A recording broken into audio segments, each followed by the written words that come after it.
ठाकुर जी, माननीय सचिव अनिल मलिक जी और विभिन्न राज्यों से हमारे मंत्रीगण बहनें, हमारे भाई एवं इस कार्यक्रम में उपस्थित सभी राज्यों के हमारे अधिकारीगण,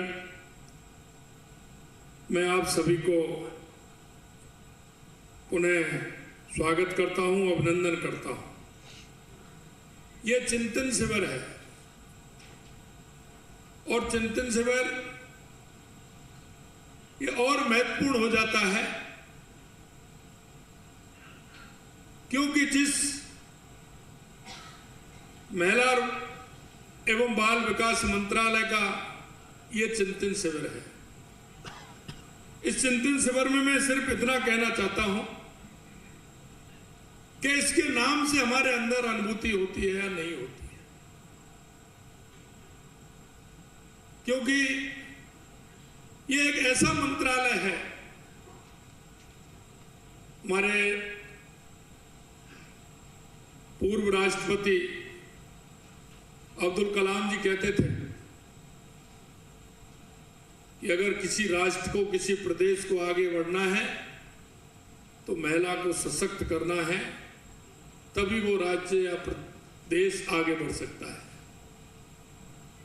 और मैं ये भी कह सकता हूं कि हमारी बहनों का हमारे राष्ट्र की प्रगति में बहुत बड़ा योगदान है। महिला बाल विकास मंत्रालय की परिकल्पना आपके मन में पहले से सजोनी होगी, क्योंकि हम किसी भी बात की अनुभूति तीन प्रकार से कर सकते हैं। या तो हम देखकर कर सकते हैं, या हम सुनकर कर सकते हैं, या हम पढ़कर के कर सकते हैं। और ये तीनों अनुभूति इसके लिए आवश्यक इसलिए है कि हमारा महिला बाल विकास मंत्रालय हमारे देश की, हमारे प्रदेश की आधारशिला है। अगर यह मजबूत होगा तो हमारा राष्ट्र मजबूत होगा, क्योंकि जब हम काम करते हैं 70 साल से जिस तरह से देश के अंदर एक परपाटी बनी है, और वो परपाटी ये बनी है कि सिर्फ हमें उस मंत्रालय के काम को करने के लिए अनुभूति की आवश्यकता होती है। उस अनुभूति का अभाव पिछले दिनों देखने में मिला है। मैं कहना चाहता हूं 2014 के बाद देश के यशस्वी प्रधानमंत्री नरेंद्र मोदी जी के नेतृत्व में उन्होंने उस धारणा को तोड़ने का काम किया है, और उन्होंने हर मंत्रालय के अलग अलग काम क्या हो सकते हैं उसका काम किया है। यह उन्होंने नया अध्याय जोड़ा है, और इसलिए मैं कह सकता हूं कि जो मैंने कहा कि अनुभूति तीन प्रकार से हो सकती है, या हम पढ़ करके कर सकते हैं।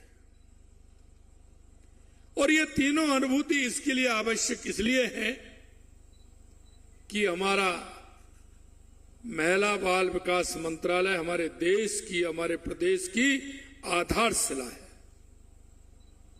अगर यह मजबूत होगा तो हमारा राष्ट्र मजबूत होगा, क्योंकि जब हम काम करते हैं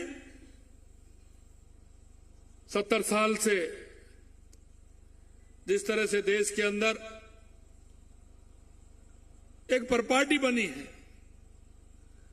और वो परपाटी ये बनी है कि सिर्फ हमें उस मंत्रालय के काम को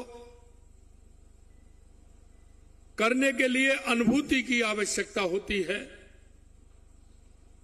उस अनुभूति का अभाव पिछले दिनों देखने में मिला है।